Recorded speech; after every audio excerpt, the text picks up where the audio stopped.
for our viewers across Africa and the rest of the world. This is NC Continental Prime. I am Likon Onobanjo. Our coverage tonight begins in West Africa, where the trio of Burkina Faso, Mali and Niger have all agreed to exit the Economic Community of West African States Bloc, a decision that has sparked reactions from across the West African sub-region and beyond. All three Francophone countries are currently under military rule following successive coups, and recently the strength of the regional group on its member countries has been questioned. Meanwhile, the West African Bloc, ECOWAS, says it is ready for a negotiated solution. Due Central's Bernard Akede has more. In a joint communique, Burkina Faso, Mali and Niger announced their withdrawal from the ECOWAS. The countries, through a joint spokesperson, said they ceased to be members of ECOWAS as the regional body has allegedly moved away from the ideals of its founding fathers and Pan-Africanism. While speaking on Breakfast Central, News Central's magazine show, policy analyst Ovigwe Egugu explained that there may be reason to believe ECOWAS could be culpable of some of these allegations. Some people see ECOWAS as a club of or a union, as it were, for presidents. They just use the bloc to protect themselves and not really hold themselves accountable. I mean, if you look at Guinea, for instance, Alpha Conde tried to extend his tenure. There was really very little, pushback from the bloc, and then you had the coup. It's a challenge for people who are looking at ECOWAS as not being strong enough for these extension of term limits. Meanwhile, when military officers take charge, then they are more aggressive. This decision sparked mixed reactions amongst some Ouagadougou residents. While some welcomed the news, others wondered about the consequences. Donc, je viens d'apprendre sur les réseaux sociaux de suite que le Burkina et les deux autres pays ont quitté la CEDEAO. Ça m'a amené à me poser beaucoup de questions. Mais ça m'a tiqué vraiment. Voilà.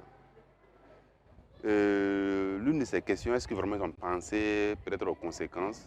Parce que rapidement, j'ai pensé à nos parents, à nos milliers de parents qui se trouvent en Côte d'Ivoire et au Ghana, qui sont issus de la CEDEAO.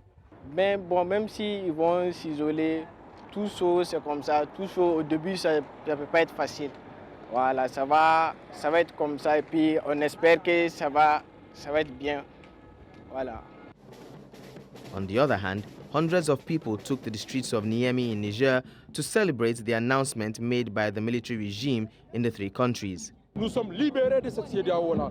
Au diable leurs sanctions. Et on considère que dorénavant, il y aura des accords bilatéraux avec les autres États. Donc c'est fini avec cette structure satanique qui veut étouffer le peuple nigérien ou bien le peuple du Sahel parce qu'ils ont décidé de quitter l'impérialisme français, le joug français. Responding in a communique released in Abuja on Sunday, ECOWAS said the Commission is yet to receive any direct formal notification from the three member states about their intention to withdraw from the community. The ECOWAS Commission, as directed by the Authority of Heads of States and Government, has been working assiduously with these countries for the restoration of constitutional order.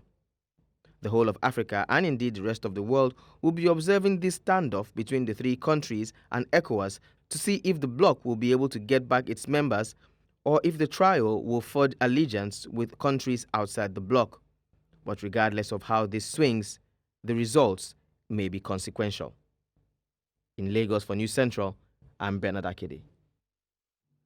To discuss this, we are joined by a global affairs analyst, Calvin Dark. Calvin Dark, it's nice to have you around. You may need to say something so that we're sure that we have audio quality from your end.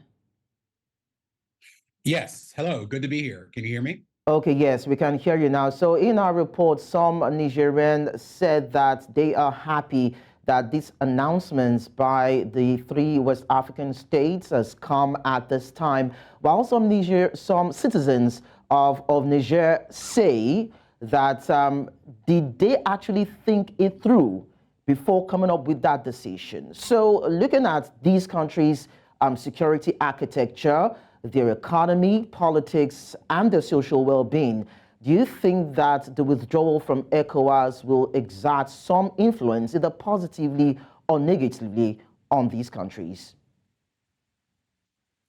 Well, I think that the issues you raised when you talked about, what some people, supported it and some people have questions, if it was a wise decision, I think that's at the heart of the problem. That's why we have elections. That's why democracy exists, so that people can elect leaders who represent what they want. We can't just pick a person or a group who may be protesting in the street for or against and assume that we know what the people want. That's what democracy is for. And I think what this situation has taught me is that two things can be true at the same time. It can be true that ECOWAS has lost the confidence of many people in the countries that it's supposed to represent, and that it allows foreign powers, France, other colonial powers, to have undue influence in what it does. That can be true. And at the same time, it can be true that the military leaders who have no respect for democracy also have no legitimacy and credibility to say that they can speak for the people, because they have ignored the one way where we can know what that is, and that's elections. So does that mean that there's a bit of a comma or a mark on the credibility of ECOWAS looking at the head of the bloc itself, that is President Bola Tinubu? Is that what you mean to say? Because when you look at the activity of the bloc in the last few years, a couple of Africans feel that just as they have been accused, they moved away, or the bloc moved away from Pan-Africanism and have not really stood behind these African countries in their trying times. So is that a dent on what the bloc should have represented, of course, in the continent? I understand those, complaints against ECOWAS, and some of them I tend to agree with. But here's the problem: this doesn't hurt ECOWAS as much as it hurts the people in the three countries that withdrew and the people remaining, because that makes ECOWAS less strong. And here's why: it would have been better, I believe, to work to improve ECOWAS, to work to correct those things, because in all practicality, not being a part of ECOWAS also means that these countries, through their military leaders, unelected leaders, are also not going to be involved with Europe and the West and the United States. Practically, because even though there are leaders in the United States who totally agree that the leaders in those countries where the military took over were not paying attention to the security situation like they should, the United States is not going to work with a military dictatorship that can't even work with the organizations on the continent. And so from a practical standpoint, it would have been better to reform ECOWAS, because in the end, it's not going to be ECOWAS that pays. It's going to be the people in these countries that don't have the benefits that ECOWAS could provide if it acted as it was intended to. So then what are the insights, or your insights, into the potential repercussions of these withdrawal on trade and economic progress now in the region? Well, one of the things that just kind of impressed upon me is that the military, the coup leaders, are being a bit disingenuous.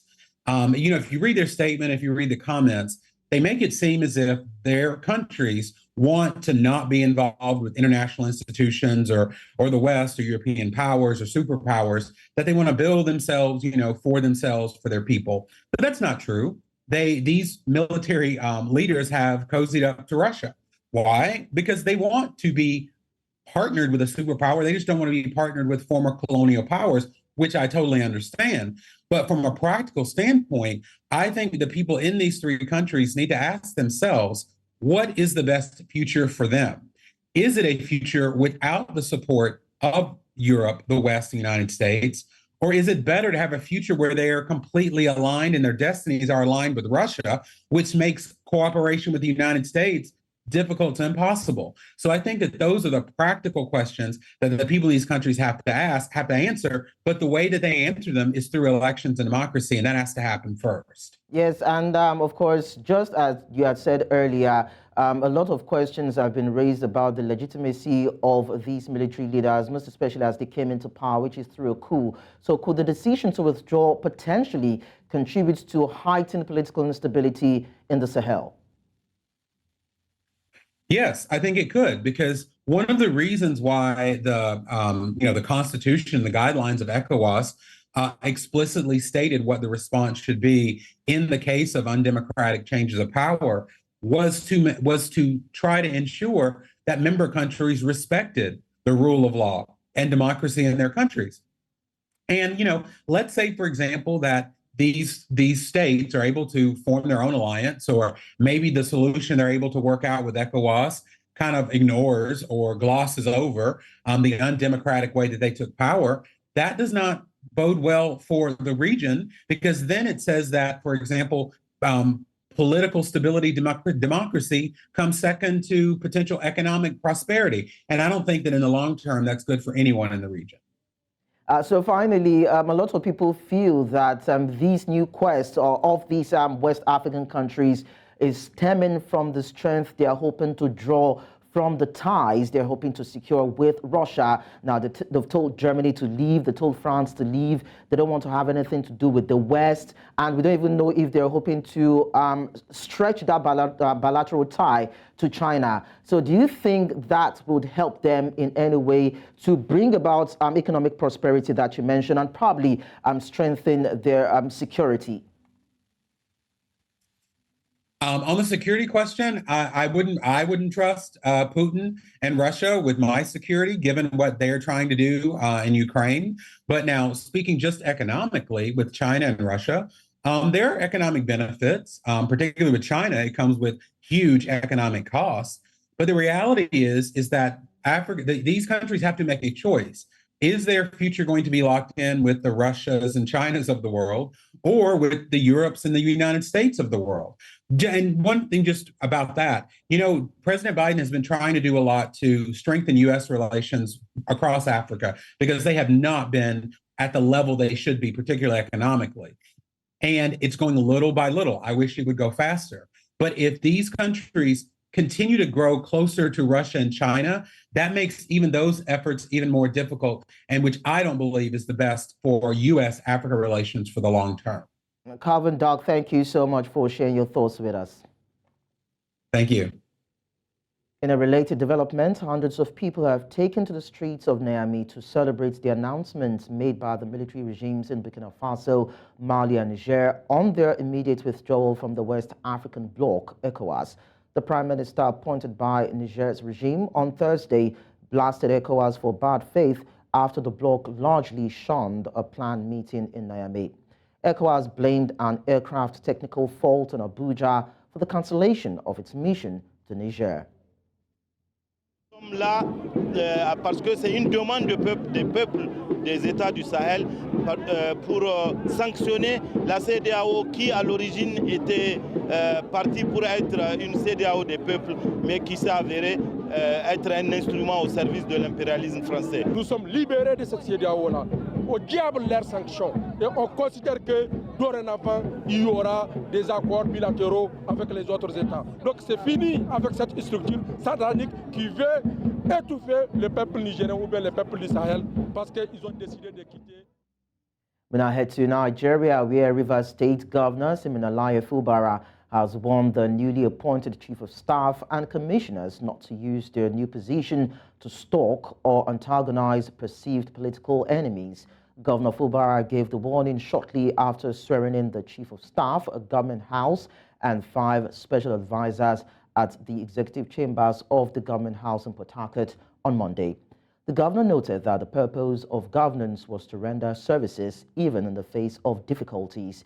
He urged the newly sworn-in appointees to see their appointment as a call to duty, rise to the occasion of adding value to governance, and demonstrate that they are truly credible men of the state. Those sworn in were Ihie Edison as Chief of Staff, Government House with Dr. Darlington Orji, Solomon Eke, Amaneye Sanam Feverisima, Dia Berien, and Ohia Prince as special advisors. Earlier, Engineer Bioko Awara, former AAC governorship candidate, Rivers State, spoke to us on the swearing-in. Appointments are made politically to bring stability.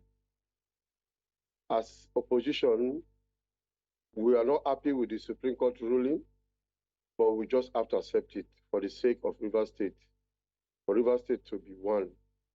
The recent appointment, basically, I think, is to checkmate the excesses of some persons that might be a problem in the smooth running of the governmental function of this administration. His advisors, people that will stand in for him to checkmate the activities of some persons, that might want to work for the failure of this government. If you look at the list, you can actually see the list coming from the major areas where the governor is having oppositions. If you look at the Ikwere local government, Dr. Darlington Orji is from Ikwere. It's a voice in our law. Let's also tell you that the Rivers State House of Assembly has accused Governor Siminalayi Fubara of engaging in illegality with regards to his recent appointments. The Speaker, Martin Amewule, leveled the accusation against the governor during plenary on Monday at the Assembly quarters in Port Harcourt, the state capital. The appointments are to head 3 parastatals of government, namely Local Government Service Commission, Bureau of Public Procurement, and New City Development Authority. The Speaker explained that the mode of appointments was provided for in the law and there is no provision for acting chairman. The Speaker accused the governor of tyranny, even as the House resolved to write a letter to him warning against his actions. The new developments in Assembly in the state have continued to fuel speculation about whether or not the House would resume its aborted impeachment proceedings against the governor. Thanks for staying with us. We stay with politics in Nigeria in a way, even as we tell you that a group has faulted the removal of former Speaker, Ogun State House of Assembly, Honorable Olakunle Oluomo, from office, saying the action didn't follow due process. The Coalition of Civil Society Against Impunity called for the review of the legislative action in the interest of justice, fairness, and the rule of law. News Central's Bettina Nweli reports. To an impeachment letter signed by 18 members of the Ogun State House of Assembly on the 24th of January 2024, the lawmakers say the Speaker, Right Honorable Olakunle Oluomo, was removed because of gross misconduct, financial misappropriation, among others. However, questions are being asked regarding the process by which this happened. In a democratic society, the separation of power is paramount. The action taken by some members of the Ogun State House of Assembly raised concerns about potential outreach and interference with the independence of the legislative arm. The coalition calls for thorough investigation into the motivations behind the purported removal of the Speaker. The Assembly immediately elected a member, Oludaisi Elemide, as the new Speaker. According to him, the impeachment is within the constitutional rights of the members to elect those that will lead them in the House. Both the standing order and the Constitution gives us the right to elect our Speaker. The Speaker is not in any way higher than members. He's just a first among equal. And whoever the members says is their Speaker is their Speaker. This impeachment notice was served on Mr. Speaker on the 24th of January. And he was given 72 hours to answer to the allegations on this impeachment notice, which is very okay. But they got it wrong that they impeached him on the 23rd of January without giving him fair hearing. Now you impeached 23rd and you are serving this on the 24th. It's highly unfair. And so a simmering tussle for the speakership had been threatening the peace of the legislative arm of government in Ogun State. Despite the emergence of former Deputy Speaker Elemide as the new Speaker, it has elicited a lot of concerns from stakeholders across the state as they feared for the future of the House of Assembly as a result of the divided House. In Lagos, for News Central, Bettina Nwili. In a related development, the impeached Speaker of the Ogun State House of Assembly, Olakunle Oluomo, alongside two other principal career officers of the Assembly, namely Dayo Samuel and Adeyemo Adedeji, were on Monday arraigned before a federal high court sitting in Okemosan, Abeokuta, the capital of the state. Oluomo and the duo were dragged before the court by the Economic and Financial Crimes Commission over alleged misappropriation of public funds running into 2.5 billion naira. Oluomo allegedly committed this financial fraud while he was the Speaker of the Assembly in 2022. The former Speaker was last week removed by 18 out of 26 lawmakers over allegations bordering on financial misappropriation, high-handedness, gross misconduct, arrogance, poor leadership style, lack of focus and transparency, and pitching members against themselves. The presiding judge, Justice Agatha Okeke, however, adjourned the case to February 29 and March 1. We stay with where the Federal High Court in Abuja has adjourned a suit by the leader of the indigenous people of Biafra, Nnamdi Kanu, against the federal government until April 22, 2024. Kanu accused the federal government of kidnapping him from Kenya and bringing him to Nigeria for trial. He also wants an order for his release from the Department of State's custody. Kanu asked the court to order the federal government of Nigeria to pay him 50 billion naira as damages. Other reliefs sought by him include whether by the operations of Section 15 of the Extradition Act Cap E25, laws of the Federation of Nigeria 2004, he can be competently and legally tried for offenses stated in counts 1 to 14 of the 15-count amended charge against him. He is also asking whether the way and manner in which he was abducted in Kenya and extraordinarily rendition to Nigeria is consistent with extant laws.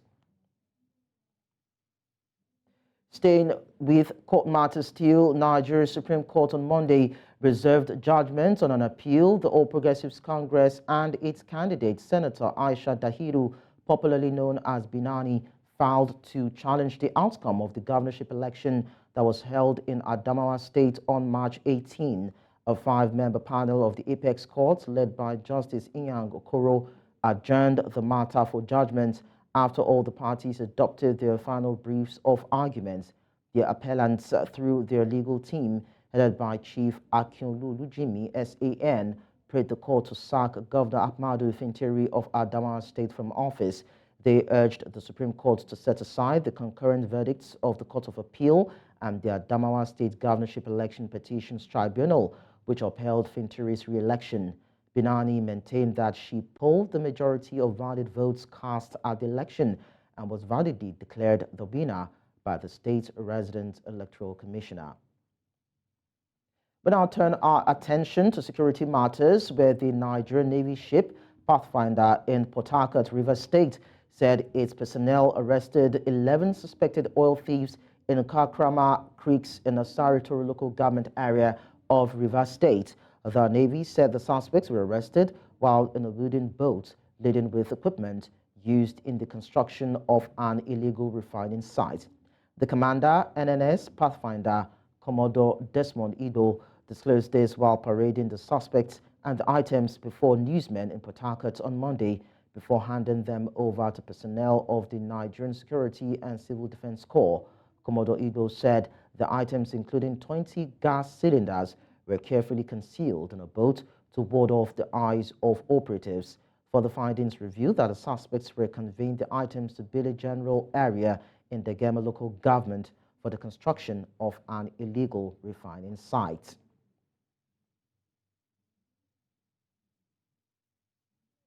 Still on security, gunmen on Monday struck at Ohi Junction on the Owerri-Olu Road in Imo State. The attack left no fewer than 4 persons dead. Reports say 2 of the victims were policemen on duty in the area. A Facebook user, Anyeri Bright, who shared a video clip of the incident, confirmed that 2 policemen and 2 civilians allegedly lost their lives in the attack. Newsmen gathered that the fleeing gunmen opened fire at the junction, which claimed the lives of the victims. The reason for the attack had yet to be ascertained as of the time of filing this report. Over 380 persons were kidnapped between December 1, 2023 and January 3, 2024 across Nigeria under President Bola Tinubu, according to data obtained by the ICIR from the Armed Conflict Location and Event Data Project, a data bureau collecting data on the locations, dates, actors, fatalities, and types of all reported political violence and protest events worldwide. Those abducted include men, women, farmers, children, and students. The victims were taken hostage at various events that happened during the last month of 2023 and the first week of the new year, illustrating the escalating number of kidnapping cases in the country. Affected states include Anambra, Benue, Cross River, Delta, Enugu, the Federal Capital Territory, Kaduna, Katsina, Kogi, Lagos, Nasarawa, Ogun, Rivers, Sokoto, Taraba, and Zamfara. Earlier, public affairs analyst Bola Bolawole spoke to us more on these developments. You have a situation now where kidnapping has become the order of the day. Hardly a day is passed before you hear cases of this person has been kidnapped, that person has been kidnapped. So it has become a recurring decimal. So it's not something that happens once in a while. It's something that has become part of our culture, part of our daily living. When you leave your home now and you are traveling, you are not sure. Away from that, as more data and activities move online, the amount of personal data collected by governments and companies has increased substantially. This has led to issues like a lack of data privacy, online censorship, cyberbullying, and cybercrime. To address these digital rights concerns, a training program funded by the European Union and France, along with tech companies, was organized for judges and lawyers in Nigeria to develop a legal framework around enhancing digital rights. The Central's Niamey has more in this report. Nigeria's population has access to the internet with rapid digitization underway. As Nigeria's digital transformation continues, it is essential to ensure good governance of digital platforms and technologies based on openness, accountability, and participation while protecting the rights of users. Emerging technologies pose new legal challenges that require expertise to properly address. Hence, this training for judges and lawyers on digital rights. It's new in EU, and in the same time, it's new in Nigeria. That is why there is no difference. It means that we are completely in the same wave, in the same moment, to develop the new tools to combat abuses. Freedom of expression is already guaranteed by the Nigerian Constitution, and we're just making it very clear that it's guaranteed in the Constitution, but it's not only for offline purposes, but also online. So this is why it's important for us on the e-rights project and in ASF France to engage with policymakers, and we're doing this not just with the legislators, but also other key actors and influencers like the regulatory agencies and the technological companies themselves, to ensure that everyone is thinking in the perspective of rights promotion. We have to look at it from the human rights perspective. Key issues include data protection, freedom of expression online, regulation, privacy, and surveillance technologies. Training legal professionals on digital rights can help Nigeria build a robust framework to protect citizens' digital rights going forward. Currently, Nigeria does not have a digital rights legislation. We don't have a single coherent legislation on the area of digital rights as you have in some countries. Efforts have been made in the past by one of the leading organizations in Nigeria working on digital rights paradigm initiative to legislate a digital rights legislation in the country. Well, efforts are underway to ensure that that is realized. It is a new area, we must confess, and we don't have too many cases yet of cyberbullying or digital rights and things like that. It's just coming and seeping in. So, we always apply the law. That's what I will say. Without proper safeguards, data breaches, loss of privacy, and restricted internet access are ever-present risks. While the government, organizations, and individuals must protect users' rights offline and online, equipping legal professionals can help them properly weigh digital rights claims and make informed rulings. In Lagos for News Central, Niamey. Now, talking health, President Joseph Boakai says drug abuse is now a public health emergency. The president announced a steering committee to tackle the existential threat during his first State of the Nation address in Liberia. Kush, a synthetically made drug that mimics the effects of cannabis, is wreaking havoc among young people in Liberia and neighboring Sierra Leone. The drug epidemic, especially the use of Kush. The use of Kush in our country is an existential threat, eating away the future of our children and the country. We must stand up and face this national security risk together. Given the need for immediate action to make good, my pledge to the thousands of families burdened by this crisis, I am hereby declaring drug and substance abuse as a public health emergency. Me and my vice president will be the first to take drug tests, and I urge all others to follow.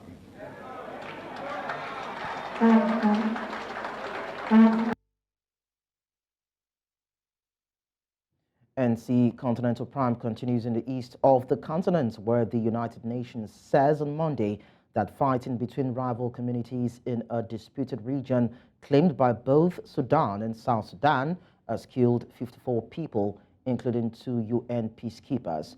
According to local authorities, the clashes in Abyei are contested oil-rich territory straddling the border of both countries broke out at the weekend. The United Nations Interim Security Force for Abyei, UNISFA, said it strongly condemns these attacks against civilians and peacekeepers. The body says currently, according to local authorities, 52 civilians have lost their lives, while 64 others are said to be gravely wounded. It said peacekeepers came under fire on Sunday while transporting affected civilians from a UNISFA base to a hospital. It added that a Pakistani peacekeeper was killed and 4 uniformed personnel, including 1 local civilian, sustained injury. Let's also tell you that Haiti's government said on Sunday it remains hopeful for a swift and positive outcome after a Kenyan court ruled against Nairobi's plan to deploy police officers to support the troubled island nation security forces. The ruling on Friday has thrown into doubt the future of a UN-backed multinational force long sought by Haiti's government, which has pleaded for international help to confront its perilling security crisis. Kenya's government had previously said it was ready to provide up to 1,000 personnel, an offer welcomed by the United States and other nations that are ruled out putting their own forces on the ground. The government of Haiti said in a statement on Sunday that it was following development in Kenya and expects a swift and positive outcome. It added that it would like to thank the many countries that have come forward to offer various types of aid to restore order and security as soon as possible.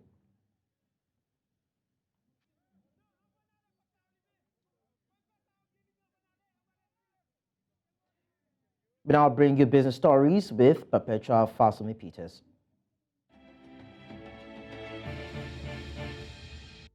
Business news in association with Money Master PSB, the easy way to master your money. In business, the Central Bank of Nigeria, CBN, which is committed to clearing the backlog of legitimate foreign exchange transactions, has disbursed $500 million to several sectors. This comes barely a week after the bank paid approximately $2 billion to settle outstanding commitments across manufacturing, aviation, and petroleum sectors. The acting director of the Corporate Communications Department of the CBN, Hakama Sidiali, stated this in Abuja on Monday, January 29, 2024, noting that the management of the central bank was committed to settling all legitimate foreign exchange backlogs within a short time frame. Sidiali said that payment reiterates the assurances of the governor, Olayemi Cardoso, that the CBN had begun implementing a comprehensive strategy to improve liquidity in the Nigerian foreign exchange markets in the short, medium, and long term. Staying in West Africa, Ghana's central bank lowered its main interest rate by 100 basis points to 29% on Monday, and it is the first rate cut since 2021 after inflation fell for the fifth consecutive month in December. The West African cocoa producer has been restructuring its debts as it tries to emerge from its worst economic crisis in a generation that saw inflation rocket beyond 50% in annual terms in late 2022. Meanwhile, price pressures have eased considerably over the second half of 2023, falling to 23.2% year-on-year in December from 26.4% in November and 35.2% in October. And finally, Italian Prime Minister Giorgia Meloni has called for a new partnership with Africa on Monday. She added that it is time for boosting economic ties while creating an energy hub for Europe and curbing immigration. She was speaking at a one-day summit attended by more than 24 African leaders and European Union officials. At the event, Meloni outlined a series of initiatives pledging an initial 5.5 billion euros, that's approximately $5.95 billion, including state guarantees. However, the proposal got a cool response from some of those present, with Musa Faki Mahamat, chairman of the African Union Commission, saying he wished Africa had been consulted first. These are the business stories at this moment. Many thanks for watching. I am Perpetua Fasomi Peter. The news continues shortly. Bye for now.